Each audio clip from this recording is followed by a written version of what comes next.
Halo Sobat People, ketemu lagi sama aku ya. Jadi kali ini aku akan mulai sesi live-nya dan sesi wawancaranya dengan Kak Yanuar, narasumber kita untuk Deep Doc Talk episode 36 hari ini. Kita akan undang Kak Januarnya, tapi kita tunggu dulu. Sebelum itu aku akan kasih tahu nih ke kalian kalau tema acara kita itu Unlocking Profitability atau strategi keuangan sehat bisnis tumbuh pesat. Nah, kita akan membahas soal bisnis dan serta keuangannya, bagaimana cara mengaturnya juga dengan Kak Yanuar. Jadi kita tunggu Kak Yanuarnya untuk join dulu ya.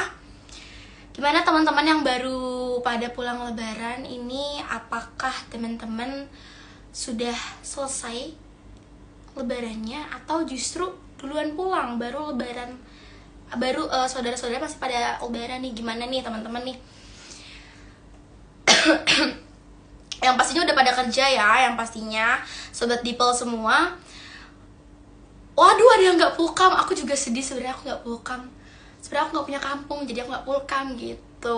Kita yang para nggak pulkam, semoga sehat-sehat selalu juga dan semoga dapat THR yang banyak juga ya Kakak Salsabila nih. Semoga dapat THR yang banyak walaupun nggak pulkam gitu ya.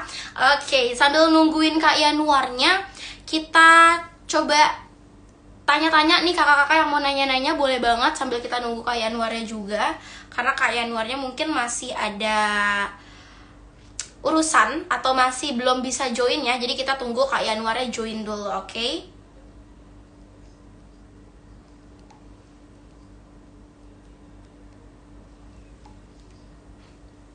Jangan lupa ya kalian, kalau misalnya Sobat Dipel semuanya ada yang mau ngasih tips juga nih ke saudara-saudaranya ya soal bisnis, profit, dan keuangan semua-muanya, kalian semua bisa share live aku sekarang itu ke saudara-saudara kalian ataupun ke teman-teman kalian yang mau memulai bisnis dan soal strategi keuangannya, supaya kita juga bisa saling sharing di sini dan bisa saling open minded di sini semuanya. Oke, kita tinggal nunggu Kak Yanuarnya aja untuk bergabung ya.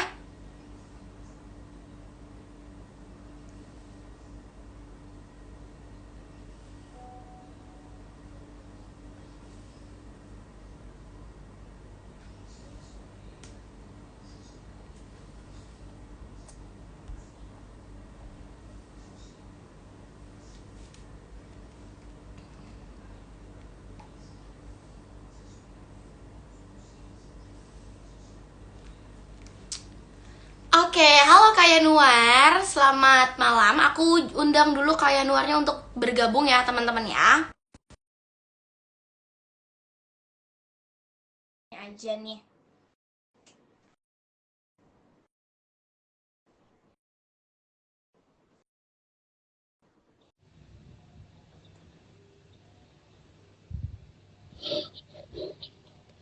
Oke, halo Kak Yanuar, selamat malam.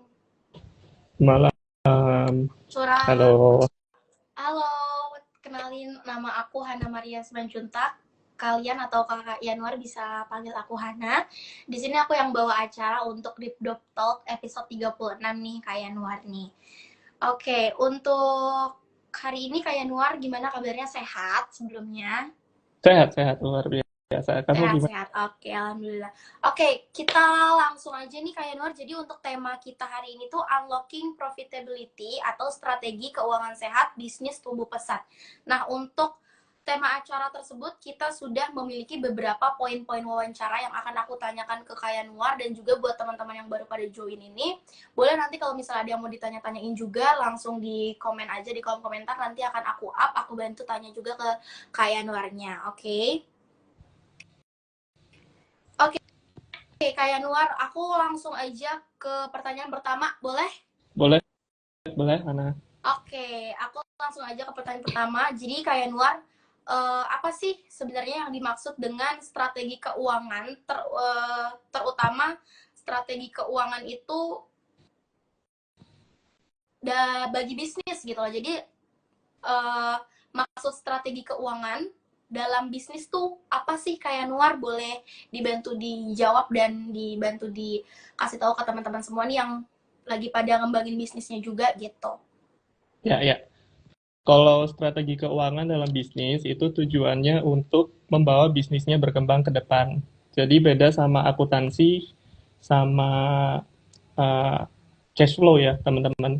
Kalau akuntansi itu ngurusin laporan keuangannya, pemasukan atau pengeluarannya.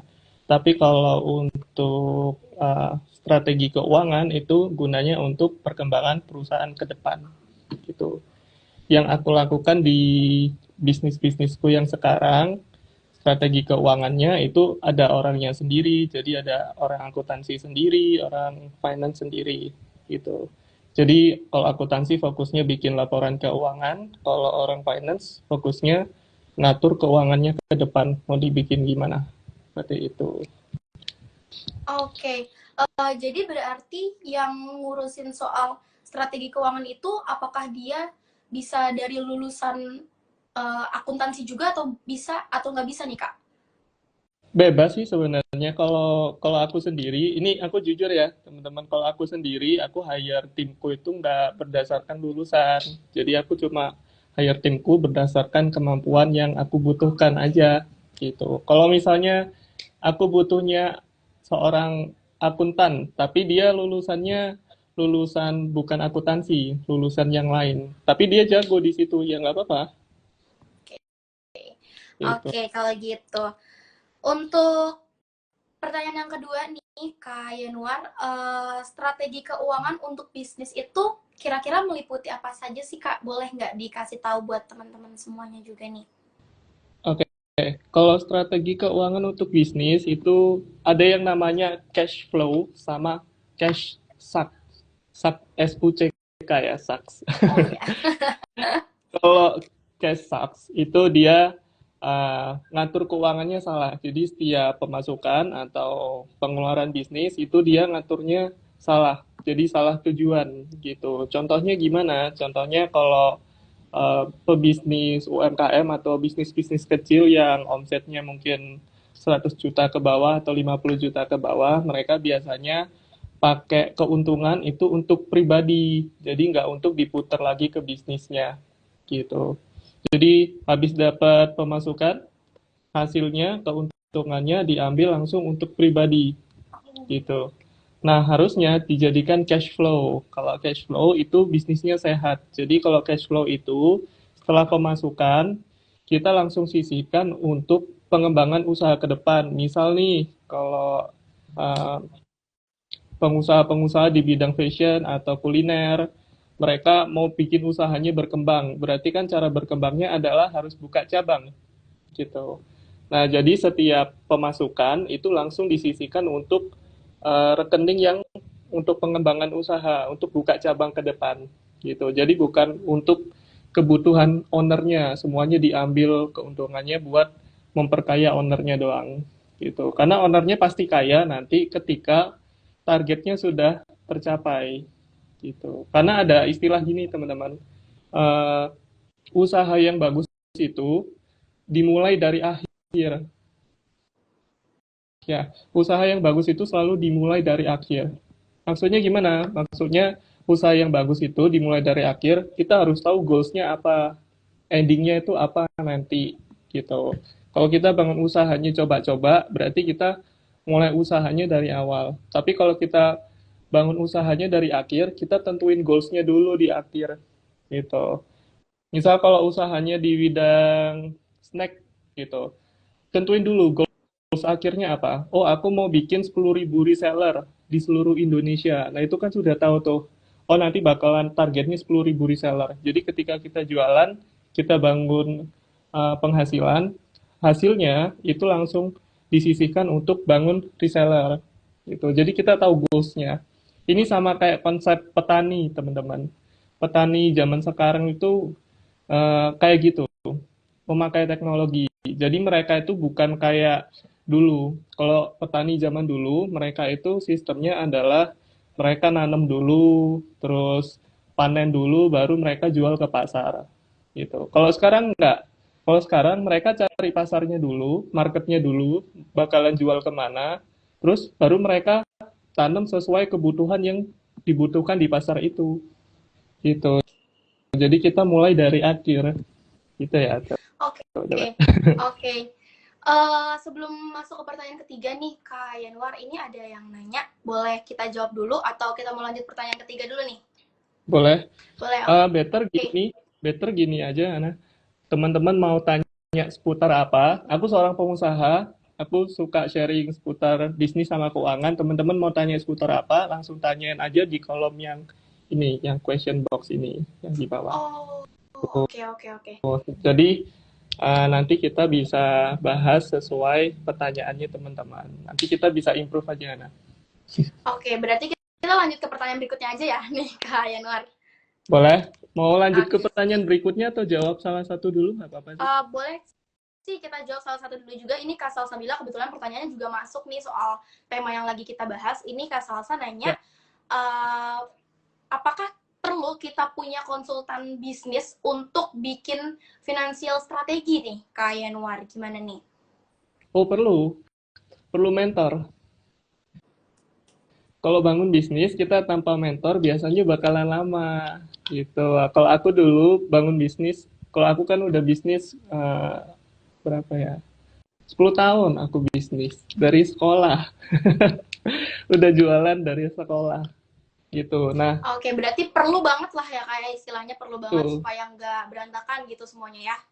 perlu. Jadi kita kayak ada yang bimbing, nggak perlu trial and error. Terus kita menghindari kesalahan yang dilakukan oleh pebisnis lain. Jadi kita nggak perlu mengalami kegagalan yang sama.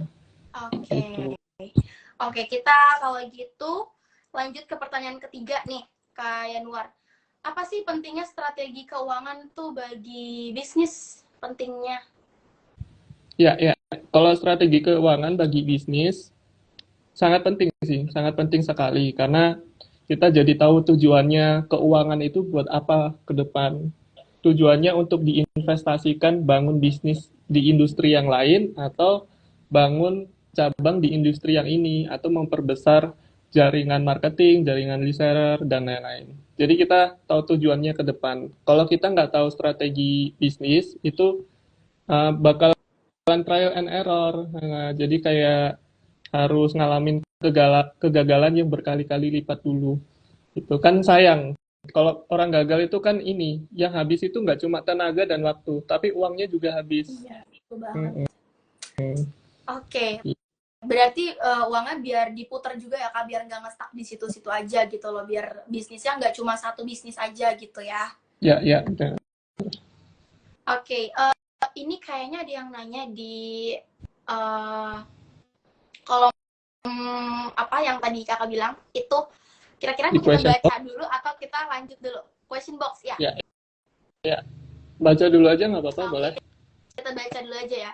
Jadi ini ada yang nanya, gimana caranya untuk memulai komunikasi untuk menawarkan produk atau usaha yang akan kita distribusikan itu gimana sih? Kira-kira Kakak punya caranya nggak supaya kita berani gitu ngomongnya ke orangnya gitu? Oke, oke. Cara bangun komunikasi ke distributor atau ke klien kita gitu ya Iya, intinya. benar-benar supaya berani gitu loh. Supaya berani ya harus berani. Gimana? Ya, caranya harus berani, teman-teman. Ada dua cara, ada yang offline sama yang online, gitu. Kalau yang offline, kita kan langsung datang ke target market kita, ke customer kita. Kita mau jualan ke siapa ya, langsung kita datangin aja mereka, gitu. Oke. Terus langsung kita ini aja, langsung kita tawarin aja seperti biasa. Tawarin aja, kita punya produk ini bisa menyelesaikan masalah ini. Oke. Value-nya ini, benefitnya ini, bla bla bla. Misal kayak dulu aku sempat jualan paket tour and travel. Jadi aku di Bali punya beberapa usaha, ada tour and travel, terus ada sewa mobil, sewa villa, sama jual tanah juga. Nah, waktu tour and travel waktu itu aku jualnya datang ke beberapa kantor gitu. Termasuk teman-temanku juga yang sesama pengusaha. Langsung aku tawarin aja seperti biasa. Kalau punya kalau punya grup untuk traveling keluar Indonesia maupun ke seluruh Indonesia, ini bisa pakai paket travelku. Ini aku kirim filenya, PDF-nya. Udah gitu aja kalau offline. Kalau online itu enak banget, tinggal langsung DM, Kita tinggal cari di hashtag target market kita siapa, misalnya target marketnya brand-brand fashion gitu. Ya udah kita cari target market brand fashion. Kita cari di hashtag IG atau di keyword IG, terus atau kita bisa cari juga di Google Maps supaya kita langsung kontak mereka lewat telepon atau WA, langsung tawarin aja. Tapi cara jualan yang paling efektif, penawaran yang paling efektif adalah lewat basa-basi. Oh Jadi iya. nggak boleh langsung tawarin. Mm-mm. Itu. Jadi kita harus kenalan langsung. Pernah nggak Hana dapat broadcast WA dari orang jualan gitu loh? Eh, pernah beberapa kali aku pernah sih dapat memang. Kamu balas nggak? Aku bales juga sih Kak. Nah, kebanyakan orang itu nggak balas, soalnya cuma di broadcastin aja. Broadcast promo gitu-gitu loh. Kan itu banyak banget orang langsung nawarin promo Iya, di banyak banyak. banyak banget. Jadi itu kayak nggak ada basa-basinya, nggak Mm-mm. ada personalisasinya. Kayak penjual dan pembeli itu nggak saling kenal. Jadi ya dicuekin pasti. Nah, Hmm. caranya supaya kita laku terus jualannya, kita harus berteman, harus basa-basi dulu. Hmm. Makanya skill basa-basi itu menentukan uang kita sebenarnya. Skill bahasa basi tuh ada skill bahasa basi tuh ya kayak ternyata. Iya benar, gitu. Oke. Oke. Nih di question box-nya Kak, juga ada yang nanya lagi dari Kak Salsabila yang tadi. Katanya ada tips and trick nggak buat memilih mentor bisnis yang tepat buat keberlangsungan bisnis kita, gitu katanya. Cara milih mentor bisnis yang tepat itu adalah orang yang jauh lebih sukses dari kamu, jauh lebih bermanfaat dari kamu, jauh lebih hebat dari kamu, jauh lebih berpengalaman dari kamu. Kita bisa belajar sama mereka, entah itu yang tua atau yang muda. Intinya kita lihat outputnya mereka, buah hidupnya mereka itu apa. Mereka itu selama hidup, selama kamu kenal dia, selama kamu lihat dia di sosmed, dia itu sebenarnya membuahkan apa? Membuahkan rasa rasa bahagia, rasa motivasi, inspirasi, bikin kamu teredukasi, atau malah bikin kamu iri karena kamu lihat kekayaannya dia atau kesuksesannya dia. Kalau kamu iri, ya udah jangan jangan kerjasama atau minta dimentorin sama orang-orang yang kayak gitu. Kalau kamu ngerasa oh ini orang ini sombong gitu, ya udah nggak usah. Belajar sama mentor yang menurutmu aku bakalan jadi kayak dia, aku pengen jadi orang yang sukses kayak dia gitu. Gitu. Caranya gitu. Lihat dia udah berhasil di bidangnya atau enggak. Kalau udah berhasil di bidangnya, ya udah belajar sama dia sekalian. Aku gitu caranya, Hana. Oke. Jadi tuh memang nggak semua mentor itu kayak mau ngasih tips-tipsnya juga ya Kak. Ada juga yang nggak mau ngasih tahu gitu, ada juga yang mau ngasih tahu gitu, emang Ya, ada ya berarti. betul. Nah, ini ada Arsya, ada Serafinus. Oh ini, ini ini murid-muridku di oh grup Hello Pengusaha. iya, oh ini murid-murid pantesan aja dari tadi manggilnya bilangnya pada mantap gitu ya, pada siap abang mentor gitu ya. Enggak, itu mereka berteman sama aku kok. Iya, iya, pantesan aja mereka pada deket banget ya. Aku kira mereka siapa nih gitu ya, kenal juga ya. Tuh ada Alfri Oh juga. iya, oh, banyak ya. Banyak, banyak. Di Oke. memberku, aku kan punya komunitas Hello Pengusaha namanya. Itu Oh, komunitas pengusaha muda di seluruh Indonesia. Sekarang membernya ada oh. 200-an orang. Jadi biasanya kita sharing-sharing di situ. Terus mereka yang minta diajari boleh WA aku langsung. Tanya Oke, soal oke. bisnisnya. Kendala bisnisnya apa, kendala keuangannya apa. Langsung tanya ke aku. Gratis, nggak bayar. Kita berteman aja. Gitu. Siap kalau gitu. Ya, ya. Lanjut, lanjut. Oke, kita lanjut ya. Ini di question box sebenarnya juga ada yang nanya nih Kak, apakah benar bisnis itu 99% aksi, 1% ide? Ya nggak tahu juga sih persennya berapa, tapi yang Iya. penting dilakukan. Kalau nggak Hmm. dilakukan, ya nggak menghasilkan. Tapi Oke. bisnis tanpa teori juga nol. Kalau bisnis tanpa Oh, teori, kamu akan mengalami banyak sekali kerugian. Kerugian waktu, tenaga, dan uang. Kalau nggak belajar bisnis dulu, terus langsung terjun bisnis, nggak apa-apa, nggak ada salahnya, langsung jualan aja, tapi pasti nanti gagal gitu, karena Iya, iya. gagalnya kan bagian dari Iya, proses gitu. iya, benar banget. Beda cerita kalau ketemu mentor, ketemu teman-teman sesama pengusaha, misalnya kalian ketemu aku terus tanya soal gimana caranya bisnis jasa, gimana caranya bisnis produk fisik dan produk digital. Terus tanya dulu kendalanya selama bisnis apa. Ya Hmm, udah aku kasih tahu yang harus dilakukan ini. Jadi mereka nggak ngelakuin kesalahan yang sama. Itu lebih cepat suksesnya. oke, oke, kalau gitu. Oke, kita bisa lanjut ke pertanyaan berikutnya nih, Kak Yanuar. Ke Boleh. pertanyaan yang keempat, itu bagaimana cara menyeimbangkan antara profitabilitas dengan keberlanjutan bisnis dalam jangka yang panjang? Gimana tuh caranya tuh, Kak Yanuar? Profitabilitas itu apa ya? Eh, profit profit profitabilitas itu mungkin Keuntungan. seperti ya ke mungkin strategi keuangan ya kali Kak, profitabilitas mungkin ya apa gimana? Ya, kalau profit itu keuntungan sih. Kalau Oh ya Kak, keuntungan, profit itu bayangin kalau menyeimbangkan keuntungan perusahaan sama strategi pengembangan perusahaan, sama kayak itu tadi caranya. Jadi setiap keuntungan itu jangan dimakan habis semua. Jadi harus oke. sisihkan sebanyak sisihkan sebanyak mungkin untuk investasi ke bisnismu sendiri gitu. Ini nggak ngobrolin soal bisnis aja ya teman-teman. Ini kita Iya. eh, ngobrolin soal keuangan juga deh. Aku ajarin caranya kaya deh. Ternyata pelajarin caranya kayak deh. Oke nih. Nih, caranya kaya itu simple. Simple sekali. Uang, itu tugasnya uang ada empat. Tugasnya uang itu ada empat. Yang orang tahu, uang itu di-spend atau dihabiskan. Kedua, di-save atau ditabung. Ini yang dilakukan sama orang miskin dan orang menengah. Orang Oh, kelas bawah dan orang kelas menengah.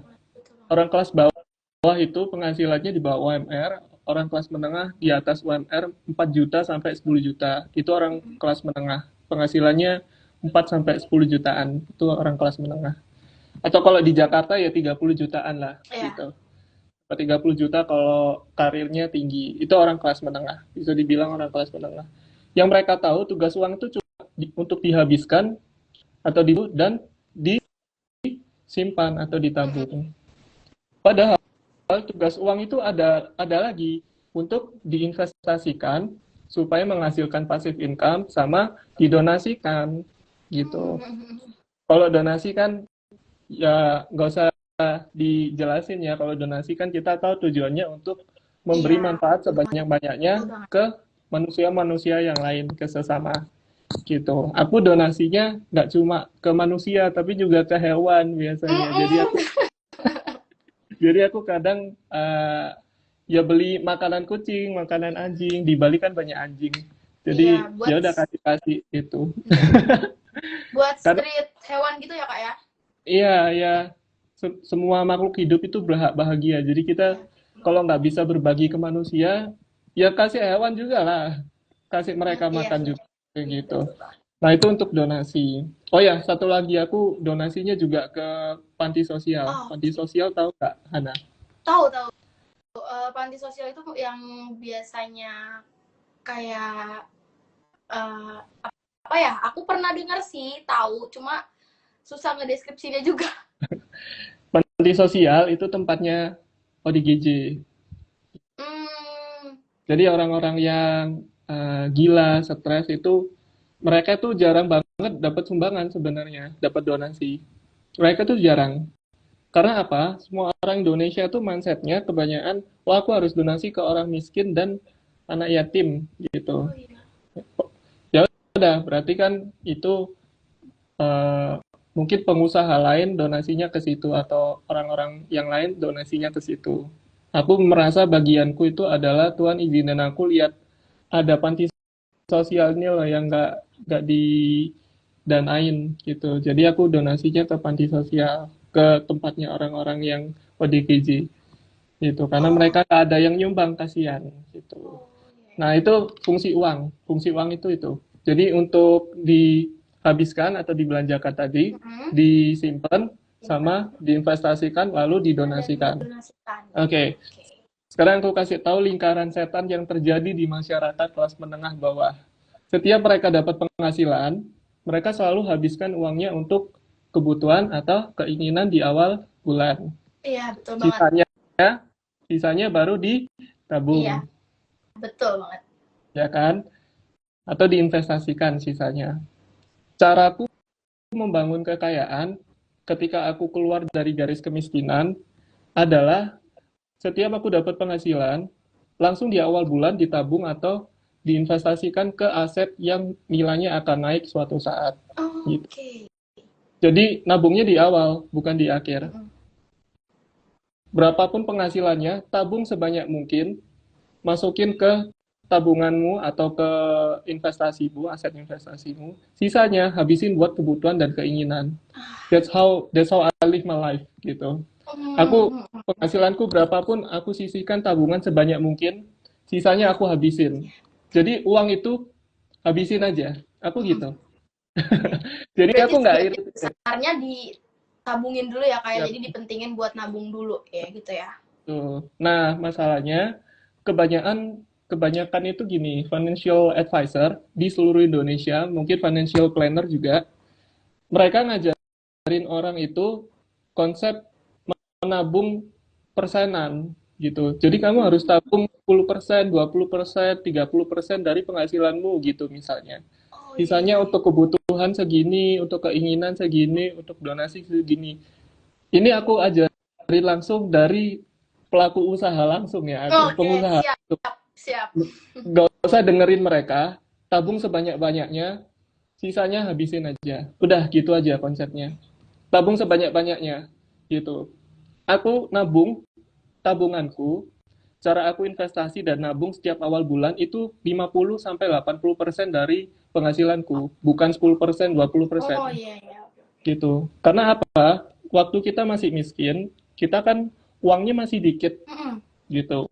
Masih UMR atau di bawah UMR Mm-mm. penghasilannya. Karena kita cuma menukar waktu dan uang. Kita kerja Iya untuk benar. orang lalu digaji aja. Penghasilannya cuma Iya dari. betul banget. Nah, berarti untuk caranya kaya, kita harus tabung sebanyak mungkin supaya kita punya penghasilan yang lebih suatu saat. Caranya gimana supaya punya penghasilan yang lebih? Ya mau nggak mau kita harus bikin otak kita cerdas. Kita harus punya skill yang dibayar mahal skillnya. Entah itu skill bisnis, skill keuangan, skill IT, digital marketing, terus video editing, multimedia, dan lain-lain. Pokoknya kita harus punya skill yang dibayar mahal. Kita harus punya earning power yang kuat, yang besar. Earning power itu apa? Earning power itu kemampuan untuk menghasilkan uang. Itu. Kalau teman-teman belum bisa investasi nggak apa-apa, tapi teman-teman harus menghasilkan uang sebanyak mungkin. Harus belajar hasilin uang sebanyak mungkin. Nah, yang aku ajarin di grupku di Hello Pengusaha, itu aku ngajarin mereka hasilin uang sebanyak mungkin lewat bisnis. Sama seperti yang aku lakukan. Karena untuk hasilin uang itu nggak harus lewat bisnis aja sebenarnya. Kamu bisa jadi general manager, atau bisa jadi artis, jadi Iya. orang terkenal, Iya jadi betul. apa lagi? Jadi trader, trader juga bisa. Aku juga trader, tapi aku nggak jago-jago amat. Tapi aku tradingnya bareng teman-temanku. Aku jagonya di Oke. bisnis Iya. gitu. Karena bisnis itu yang paling realistis ya. Kita bisa track pemasukan dan pengeluaran kita. Kita bisa memperbesar pemasukan kita dari bisnis. Gitu. Jadi dari situ kita bisa hasilin uang besar. Gitu. Kalau earning power udah besar, otomatis tabungan kita bakalan besar juga. Hmm. Investasinya kemana Kak? Kalau aku nggak tahu caranya investasi, nggak usah belajar investasi, belajar tingkatin skillmu untuk menghasilkan uang aja.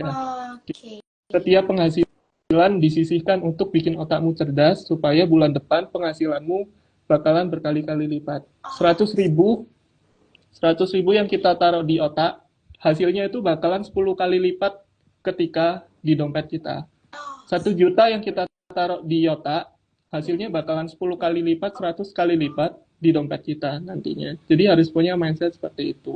Oke. Gitu. Ya, lanjut, lanjut.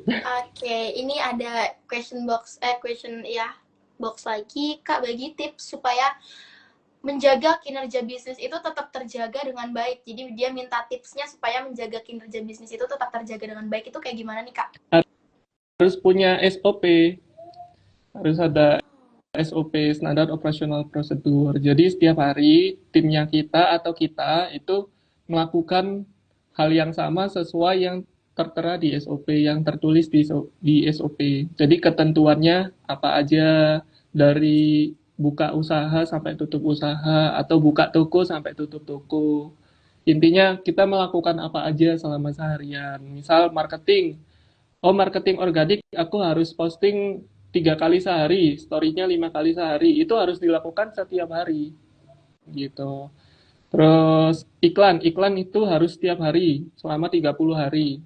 Nah itu harus dilakukan terus. Terus apalagi kita harus brainstorming itu setiap seminggu sekali, evaluasi seminggu sekali. Jadi ada SOP. Kalau nggak ada ketentuannya, biasanya usahanya tuh ngalir gitu-gitu aja. Jadi nggak ada tujuannya. Orang kalau nggak ada tujuannya, hidupnya biasanya gitu-gitu aja. iya, ngalir aja lah gitu ya, ikutin Ngalir jalan hidup aja gitu. ya. Kamu pernah lihat nggak, Ana? Kayak temen yang dia itu dari 5 tahun lalu sampai hari ini hidupnya gitu-gitu aja. Pernah sih, Kak. Nah, kan banyak Mm-mm. kan yang kayak gitu. Iya, iya. Karena mereka Eh, nggak tentuin goalsnya itu iya, tadi. benar. Mereka Harusnya juga, tentuin dulu. mm-mm. Oke, oke. Mereka juga Gitu. banyak yang mulai gitu, tapi nggak nentuin gitu. Jadi mereka asal mulai aja gitu. Makanya mungkin hidupnya ya jalan gitu aja kali ya, Kak. Mungkin karena itu juga kali ya. Ya, tapi ada yang bilang yang penting mulai. Ya benar, yang Yang penting. penting mulai. Tapi ya nggak apa-apa, yang penting mulai. Jadi belajar dari pengalaman. Kalau nggak ada mentor nggak apa-apa, mulai aja dulu. Jadi nanti Oke, belajar dari pengalaman. Mentornya ya pengalaman, kayak aku dulu. oke, oke, oke, Gitu. oke, oke. Lanjut. Oke, kita lanjut ke pertanyaan kelima. Ini strategi keuangan seperti apa? Atau bagaimana yang bisa membuat bisnis itu dapat berkembang pesat, Kak Yanuar? Simpelnya kayak tadi aja sih. Setiap penghasilan itu langsung sisihkan sebanyak mungkin untuk Oke, pengembangan usaha. Udah, itu aja. Sisihkan oke. sebanyak mungkin untuk pengembangan usaha. Kalau itu kan bisa kita kontrol. Ya. Maksudnya cash flow atau arus uang, pengeluaran itu bisa kita kontrol. Yang bisa yang kita kontrol itu pengeluaran. Kalau pemasukan sebenarnya nggak semuanya bisa kita kontrol. Karena kalau pemasukan kan dari luar ke dalam, Mm-mm. dari faktor eksternal kan. Kita dapat uang dari, kalau kalian kerja itu dari bos, dari perusahaan. Kalau jualan atau bisnis dari klien, itu kan dari luar ke dalam. Itu nggak bisa kita kontrol gitu. Tapi yang bisa kita kontrol itu pengeluaran gitu. Jadi pengeluaran itu bakalan bikin kita hidup lebih kaya biasanya. Aku pernah di fase ini, Hana, eh, Apa tuh, mis- Kak? miskin terus kepepet karena dikejar-kejar debt collector. Karena orang tuaku waktu itu, waktu aku masih mulai awal merintis bisnis, orang tuaku dikejar-kejar debt collector. Sering nyicil, sering ngutang, gitu. Jadi, solusinya apa? Ketika orang miskin dikejar-kejar utang, biasanya yang mereka lakukan apa? Mereka gali lubang, tutup lubang. Utang di tempat lain untuk Ya, membayar utang yang ini. itu Biasanya gitu. sering banget itu kayak gitu sih, Kak. Ya, Sering banget kayak gitu. terus misalnya pinjol juga, pinjol. Pinjol tinggal apply terus di approve, uangnya cair. Mm-mm. Mereka nggak berpikir kalau bunganya menggulung terus di akhir. Mm-mm. Itu Bener banget. membunuh mereka di akhir. Mereka nggak tahu. Nah, kenapa mereka melakukan itu? Karena orang yang hutang itu selalu pikirannya dikejar cicilan, jadi dia stres. Dia nggak punya inspirasi untuk menjalani hidup. Ada ide apa, dia nggak mikirin ide itu untuk dieksekusi. Jadi hidupnya stuck gitu-gitu aja. Misalnya nih, banyak yang terjadi di kalangan karyawan. Karyawan ini dia itu udah capek kerja, udah males kerja, di kerjaan juga hatinya sedih terus, tapi dia paksa kerja, padahal kan tinggal pindah kerjaan. Tapi kenapa dia maksa kerja? Karena dia terpaksa kerja untuk membayar cicilannya dia. Oh Gitu. iya iya Misal iya. cicilan barang elektronik di rumah, TV, kulkas, motor, setrikaan, HP, dan lain-lain gitu. Jadi mereka terpaksa kerja. Jadi solusinya apa kalau terlilit utang?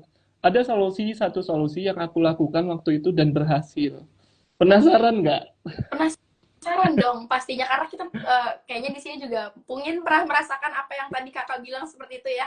Ya, ya. Aku sekarang hidupku bebas hutang. Bebas hutang, nggak ada hutang sama sekali. Semuanya aku beli cash. Semuanya cash. Hmm. Nggak ada hutang sama sekali. Hidupku itu sangat bebas hutang. Jadi aku hidup dengan tenang sekarang. Orang tua aku juga hutangnya aku lunasin semua. Semuanya lunas, nggak ada hutang. Gitu.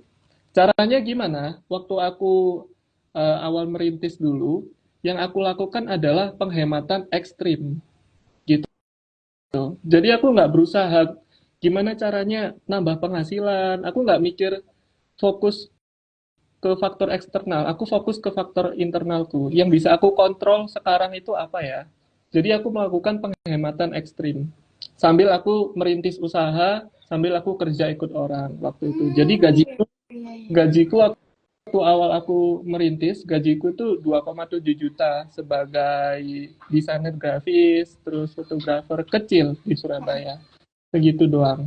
2,7 juta, terus ada cicilan keluarga, ada tanggungan keluarga, aku menghidupi keluarga aku, mamaku dan adikku juga.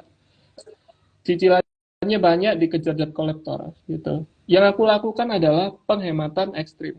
Gimana caranya penghematan ekstrim? Semua cicilan barang yang besar bunganya itu aku kembalikan ke debt collector. Motorku waktu itu ada dua, ya ada dua. Satu motor itu belum selesai, belum cicilannya belum lunas waktu itu. Motornya mamaku. Oh. Waktu aku masih merintis itu belum lunas. Aku bilang ke debt collectornya, Pak, ambilan aja. Kita nggak kuat nyicil, ambil aja. Gitu. Cicilannya kurang 8 bulan. Ini serius, ini serius kok, gitu. Iya serius Pak, ambil aja gitu. Ya udah diambil motornya. Jadi kita hidup 3 orang pakai satu motor waktu itu. Terus barang-barang elektronik yang lain yang nggak perlu-perlu banget, TV kita jual. Terus kulkas, perlu nggak kulkas waktu itu? Kalau kita bisa hidup tanpa kulkas, ya udah kita jual juga. Kita lakukan penghematan ekstrim itu. Lalu cicilan HP, HP HP-nya adikku nyicil waktu itu. Oh iya iya. HP-nya adikku, ya udah kita jual juga Oh atau dijual juga gitu ya. kita gadaikan. Karena kebutuhan manusia kan cuma papan sandang pangan. Yang penting papan sandang pangan terpenuhi, kita bisa paling tidak itu tidur dengan nyenyak, Betul. bisa makan makan dengan layak. Ya udah, kita lakukan itu. Gitu. Waktu itu yang aku lakukan adalah kita makan 2 kali sehari aja. Jadi jatuhnya kayak diet dong. Diet. Jadi kita makan 2 kali sehari, satu kali ya satu kali makan besar, satu kali makan besar, satu kali lagi cuma nyemil-nyemil doang. Oke. Gitu. Oke. Cara nggak langsung, ketika cicilan itu kita potong semua, beban hidup kita itu kan kita lepas, rantainya Iya kita benar lepas. banget. Dari situ kan kita nggak fokus bertahan lagi. Dari situ Iya kita bisa fokus menyerang betul gitu. betul Jadi banget. berapapun penghasilannya waktu itu, kita langsung fokus bangun usaha Oh itu. iya oke oke oke. Nah dari situ keuangan kita membaik terus Hmm, gitu selama oke. 5 tahun ke depan. Akhirnya ya di 2 tahun terakhir ini kita menuai hasilnya. Kita udah punya semuanya Hmm. sendiri tanpa cicilan Ah gitu. ya oke oke Gitu oke. caranya. Oke. Kita lakukan penghematan ekstrim. Wah oke. Ini kalau kayak gitu boleh dilakukan oleh semua orang atau hanya orang yang punya mental gitu aja kak? Gimana nih? Kalau kalau kalian udah tahu miskin ya harus dilakukan. Oke.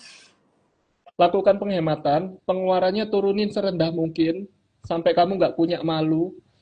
Ya udah, setelah itu kita punya gap, punya uang sisa. Uang sisa ini kita gunakan untuk pemasukan, besarin Mm-mm. pemasukan. Kita investasi ke otak kita, bikin otak kita secerdas mungkin, kita join ke beberapa seminar, ke webinar, atau online course, atau cari mentor, atau Mm. bangun usaha dari nol. Usaha itu nggak sampai 10 juta, Oh, teman-teman. Usaha itu bisa dimulai dari 100.000, lima ratus betul ribu, banget. 600.000, 700.000, 1 juta, itu bisa. Kita puter, kita puter hasilnya aja, kita gulung. Setiap penghasilan sama kayak tadi caranya. Hasilnya kita tabung sebanyak mungkin untuk mengembangkan usaha. Gitu. Contohnya, contoh ini waktu aku uh, dulu merintis, awal-awal banget merintis, aku sempat kemalingan waktu itu, teman-teman. Jadi sempat kemalingan, rumahku diambil. Kok rumahku diambil? Barang-barang di rumahku diambil semua. Jadi kayak alat-alat yang untuk aku menghasilkan uang itu diambil. Laptop, HP, terus TV diambil. Itu setelah ini ya, setelah lepas dari kemiskinan ya. Masih belum kaya, tapi udah hidupnya cukup stabil. Iya. Tapi diambil barang-barang di rumah, HP-nya adikku diambil, terus laptop mamaku, laptopku juga diambil gitu. Itu gara-gara adikku kena gendam. Jadi digendam ibu-ibu adikku. Terus disuruh bukain pintu, dia bukain, diambil semua barang-barangnya. Ampun, Nah, serem banget. ya jadi yang aku lakukan adalah waktu itu kita mulai dari nol, usaha dari nol. Yang aku lakukan adalah aku cari usaha yang sekecil mungkin tapi bisa digulung. Waktu itu aku Ah, iya. jualan snack kacang-kacangan ke warkop-warkop di seluruh kecamatan di kampungku waktu itu di Oh, Surabaya. oh iya, Tuh, iya. sekarang aku tinggal di Bali ya. Waktu itu aku di Surabaya, di kampungku aku jualan kacang-kacangan, aku sebarin di warkop-warkop, terus jualan nasi goreng dibungkus sebarin di warkop-warkop, terus aku jualan es buah yang tabung-tabung itu, jadi yang ada jus buah di tabung-tabung Oh 5 iya, ribuan tahu aku. ya di pasar-pasar. Nah, itu hasilnya itu aku buka untuk cabang baru di pasar kedua, pasar ketiga, pasar keempat Oke, gitu. jadi perbanyak cabang ya, Kak. Betul. Jadi Hmm, setiap penghasilan dari usaha kecil kita tetap kita gulung terus oke. sampai usaha kita besar. Karena aku tahu goalsnya adalah aku bakalan besarin Usaha. usahaku yang di masa depan. Hmm, Yang aku lakukan saat itu cuma untuk mengumpulkan modal aja. Jadi aku hmm, cari modal bisnis itu nggak dari utang orang, hmm, nggak hmm. dimodalin siapa-siapa, nggak ada investor. Aku modal bisnisku adalah dari dagang gitu, Dari hasil gitu ya, Kak. digulung. Oh, Betul, oh, oke, oke, oke. gitu aja. Oke, kita bisa lanjut. Lanjut, lanjut. Oke, jadi yang keenam itu apa saja tantangan utama yang dihadapi bisnis dalam mengelola keuangan mereka, Kak? Biasanya yang di tantangan terbesar ketika bisnisnya sudah menghasilkan, Hmm, ownernya ada owner yang greedy atau serakah gitu. Jadi ownernya itu ketika dia lihat uang besar, dia merasa, oh ini lumayan ini kalau buat kebutuhan hidup oh, untuk meningkatkan kualitas hidup gitu. Jadi awalnya yang dia tidurnya di kasur biasa itu sudah bisa tidur nyenyak, dia beli kasur yang lebih tebal. Terus dia intinya kehidupannya itu dia bangun lifestyle yang setinggi mungkin. Jadi gaya oh, hidupnya itu naik. Yang HP-nya waktu itu pakai HP 2 jutaan cukup.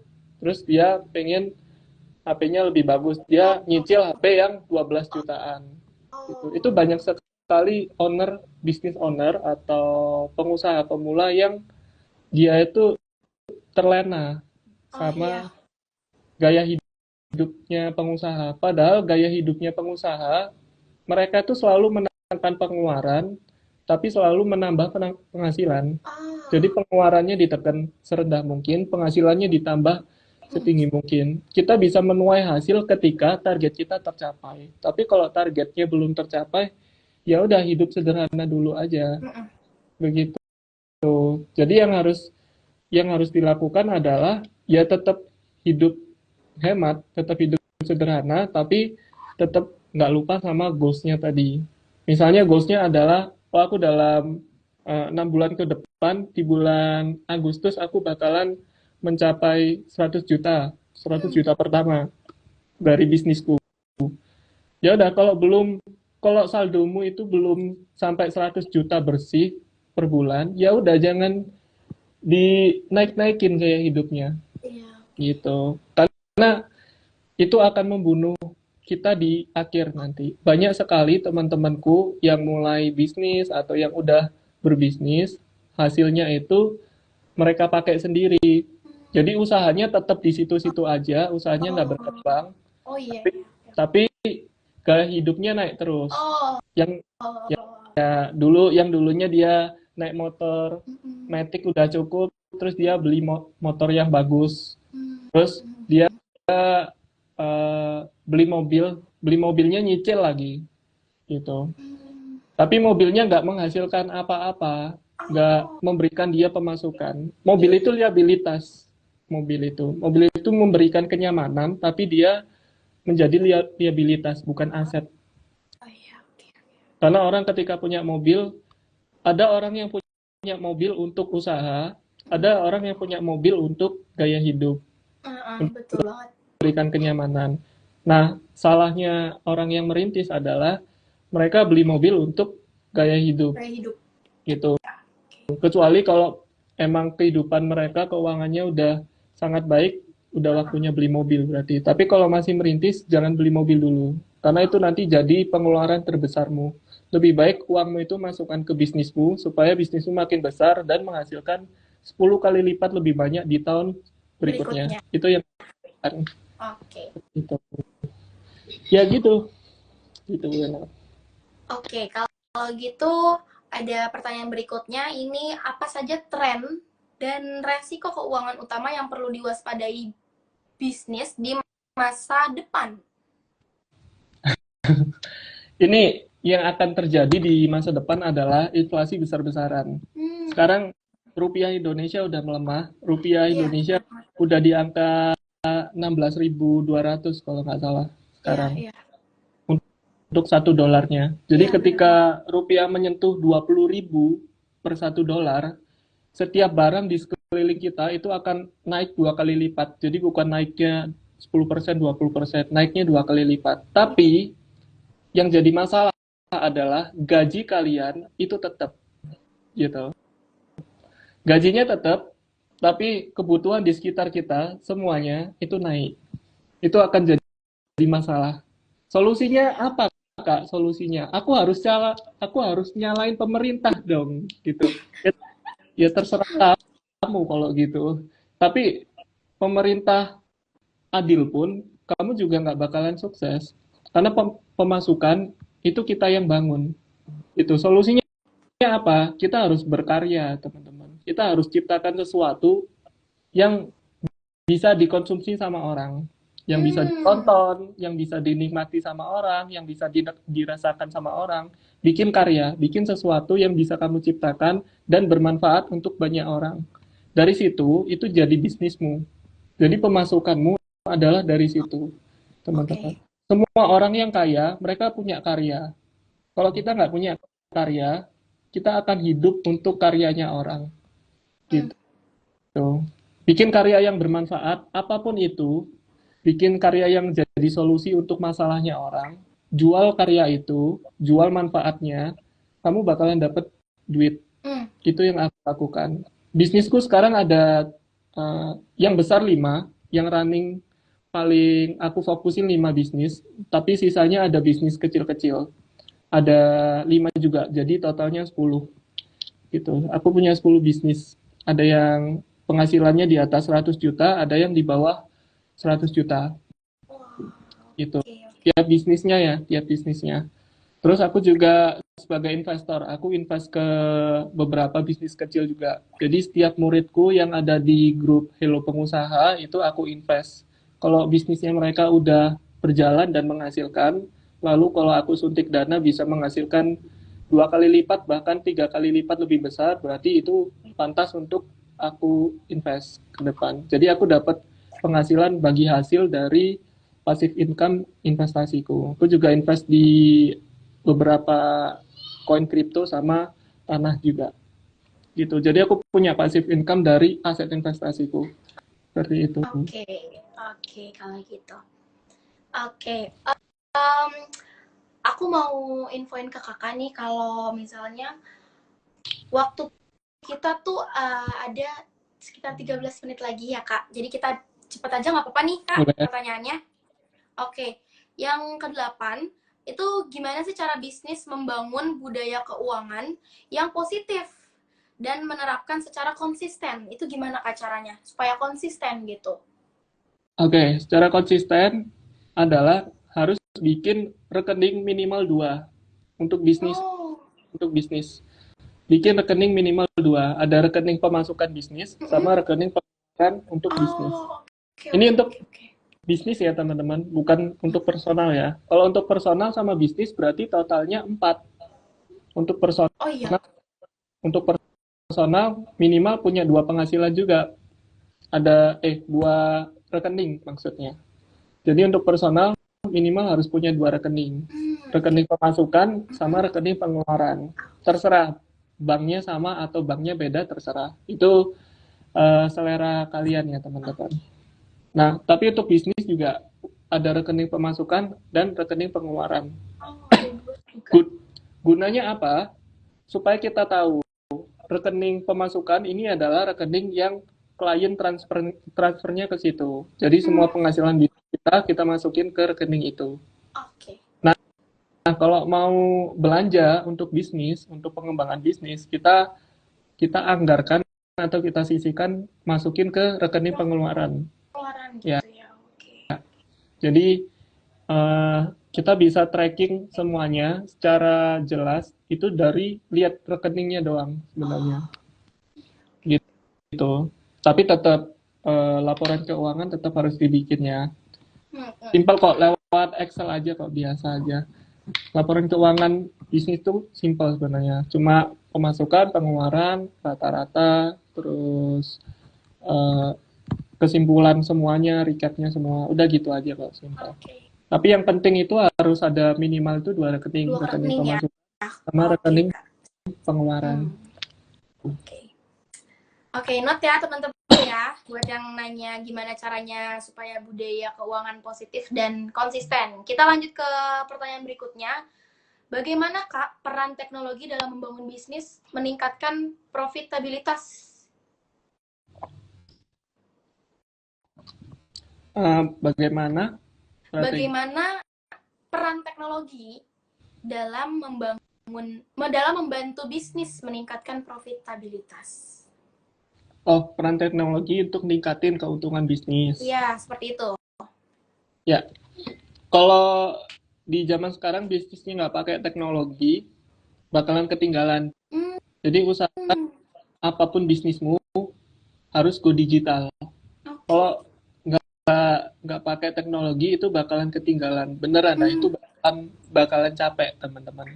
Pengusaha-pengusaha zaman sekarang mereka itu lebih hemat pengeluaran karena mereka memanfaatkan teknologi AI, terus Oh iya, baru banget. manfaatin sosmed untuk datengin klien. Sama kayak DeepDog juga datengin audiens dari sosmed sama komunitas kan. Iya, betul. Kalau nggak ada teknologi, nggak mungkin orangnya kekumpul seluruh Indonesia bisa lihat. Iya, betul banget. Nah, ya that's why kita harus manfaatin teknologi teman-teman. Teknologi gitu ya. Oke. Semuanya harus dibikin go digital karena untuk hasilin uang zaman sekarang itu nggak sesusah zamannya papa mama kita Zaman dulu. ya betul banget sih. Kalau zaman dulu itu kan karena internet masih sedikit atau teknologinya masih sedikit, itu Betul. ya cara hasilin uang ya harus kerja. Kalau nggak kerja dagang, nggak usaha. nggak ada uang gitu ya. Oke. Betul. Zaman sekarang banyak banget padahal kalau di go digital untuk Iya hasilnya. betul banget sih digital tuh ya. Oke Ya. oke. Oke, ini pertanyaan yang terakhir Kak Yanuar, itu ada pertanyaan apa saja tips dan saran praktis yang dapat Kakak berikan kepada pemilik bisnis untuk meningkatkan kesehatan keuangan mereka? Oke, caranya ningkatin, cara praktis ningkatin. Cara praktis yang bisa Kakak berikan kepada pemilik bisnis untuk meningkatkan kesehatan keuangan, Kak. Oh, cara praktis kepada bisnis owner untuk ningkatin keuangan Kesehatan. mereka. Iya, betul banget. Simple, pakai cara tadi. Bikin dua rekening, rekening pemasukan sama Oh, sama. bisnis. Hmm? Lalu setiap keuntungan dari pemasukan ini kita sisihkan sebanyak mungkin ke eh, investasi untuk pengembangan bisnis kita ke depan Oke. gitu. Kita bisa lihat pengeluaran kan dari rekening pengeluaran. Jadi Betul kita banget. kita tahu ke depan itu di bulan depan yang harus kita potong apa aja, yang harus kita kurangin itu biaya apa aja gitu. Jadi kita bisa tekan biaya serendah mungkin lewat lihat rekening pengeluaran, tapi di rekening pemasukan kita gunakan untuk investasi pengembangan bisnis ke depan, untuk Oke. besarin bisnisnya ke depan. Kalau aku Oke. tetap investasi terbesarku tetap paling banyak di bisnis. Yang kedua di kripto, yang ketiga di real estate atau tanah Oh, gitu. oh gitu. Oke, siap, Kak. Oke. Ini kita udah ada di penghujung live. Aku boleh minta Kak Yanuar untuk kasih closing statement-nya seputar pentingnya membuat strategi keuangan dalam membisnis ini, Kak. Oke, oke. Intinya kalau membangun bisnis kita harus lakukan yang terbaik. Jadi kita bakalan dapetin yang terbaik juga. Kalau kita nggak lakukan yang terbaik, kita nggak bakalan dapetin yang Oke. terbaik. Yang aku maksud lakukan yang terbaik itu beneran lakukan yang terbaik, teman-teman. Fokus, gitu. Fokus, beneran fokus. Yang aku lakukan waktu awal berbisnis adalah aku beneran fokus ke satu bisnisku waktu itu. Satu bisnisku waktu itu di tahun 2019, bisnisku yang paling Hmm. adalah Indovisual Studio. Indovisual Studio itu jasa foto video Oh, untuk dokumentasi event, gitu, untuk acara ya. Jadi aku beneran fokus ke usahaku yang itu. Ketika usahaku yang itu udah menciptakan 20 juta per bulan, nah aku mulai mulai diversifikasi. hmm. Jadi aku mulai bangun ide-ide bisnis yang lain. Tapi ketika aku mulai bangun ide bisnis yang lain, bisnisku yang lama ini jadi kayak nggak fokus. Jadinya bisnisku yang aku baru bangun waktu itu bisnis minuman, Oh, terus percetakan juga, aku bangun juga bareng teman-temanku. Itu penghasilannya nggak banyak-banyak amat. Jadi aku tutup aja. Aku balik ke bisnisku yang individual studio. Jadi aku besarin lagi. Ternyata aku nemuin kuncinya. Oh, ternyata harus fokus. Harus beneran kita all in, beneran kasih yang terbaik di bisnis yang kita jalanin waktu itu. Itu. Tapi kalau di titik sekarang yang aku lewati adalah aku udah punya 5 bisnis yang semuanya itu relate. Maksudnya hmm. semuanya nyambung. Jadi ada Indovisual Studio itu yang jasa foto video tadi, terus ada Indovisual Wedding itu jasa foto video untuk wedding, itu kan masih nyambung gitu. Terus ada Vici Studio Space itu studio foto di Surabaya. Habis itu ada jasa reklame Neon Box itu cabangnya sekarang udah ada 7 di Indonesia. Jadi aku bikin workshop pembuatan neon box atau papan reklame. Kalau kalau selama setahun ini lumayan panen papan Oh, reklame. Karena billboard itu di seluruh kota itu banyak orang nyalek. oh iya. Jadi itu pesennya dari tahun lalu. Jadi kita tahun ini panen gitu, menghasilkan lumayan banyak cash flow. Ada di angka miliaran udah. Oh, Jadi itu cukup besar. Sama yang kelima sekarang itu ada Vince Bali, itu usahaku di bidang villa sama rental supercar. oh, Jadi aku gila ya. gitu. Jadi 5 bisnis ini semuanya aku fokus. Cara aku fokus gimana? Aku delegasi ilmu ke tim-timku. Jadi ada setiap kepalanya di setiap bisnis, ada supervisornya Oh iya iya, oke. Siap. gitu. Oke. Ya, itu aja. Oke. Kak Yanuar dan teman-teman semua, kita sudah selesai di sesi Deep Doc Talks episode 36 ini. Aku ucapin makasih banyak banget buat Kak Yanuar yang udah mau jadi narasumber aku dalam sesi live hari ini. Kita akan ketemu lagi dengan host yang lainnya di live Deep Doc Talk episode berikutnya di hari Kamis depan. Stay tune terus teman-teman yang udah pada nonton dan udah pada join. Makasih banyak ya. Aku sebagai host Deep Doc ucapin makasih banyak dan aku izin pamit undur diri. Terima kasih semuanya ya Kak Yanur. Sekali lagi aku mengucapin terima kasih. Sehat-sehat selalu dan sukses terus Kak Yanur buat bisnisnya juga. Ya, thank you, Oke, Erna. bye Nah, sukses bye terus ya. semuanya. Iya, makasih Kak.